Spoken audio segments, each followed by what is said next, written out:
Bonjour à tous, bienvenue dans notre suite. Aujourd'hui, nous allons voir la famille des herbicides.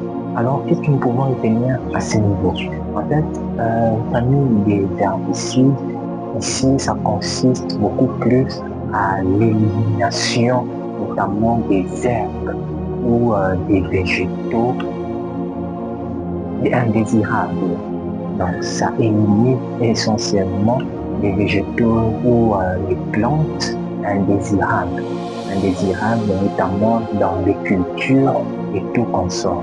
Les cultures et tout consort. Et à ce niveau ici, les différentes familles sont essentiellement classées en fonction de leur mode d'action.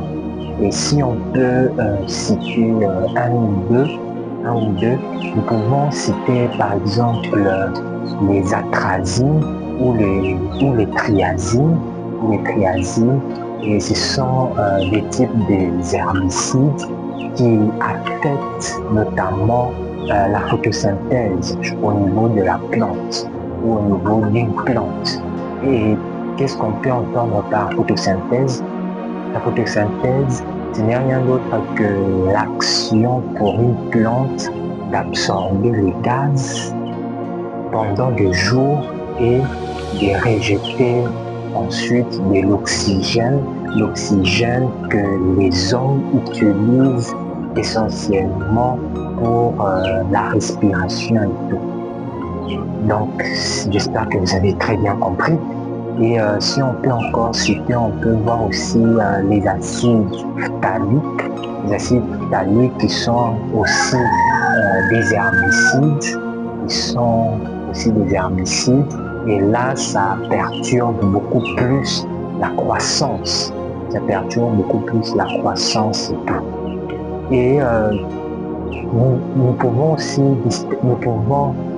distinguer deux types des herbicides. Nous avons les herbicides sélectifs, nous avons également les herbicides non sélectifs.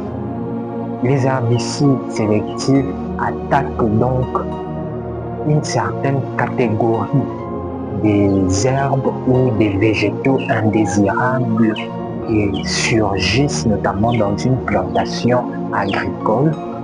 Et les herbicides non sélectifs attaquent tout type de plantes.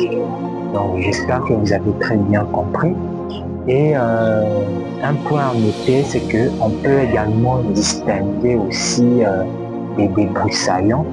Les débroussaillants, donc des herbicides notamment qui aident notamment à enlever notamment certains types de plantes et tout, essentiellement les plantes ligneuses. Les plantes ligneuses peuvent être comprises comme des arbustes qui sont des petites plantes et qui sont des petits arbres ou des arbres avec une taille minimisable,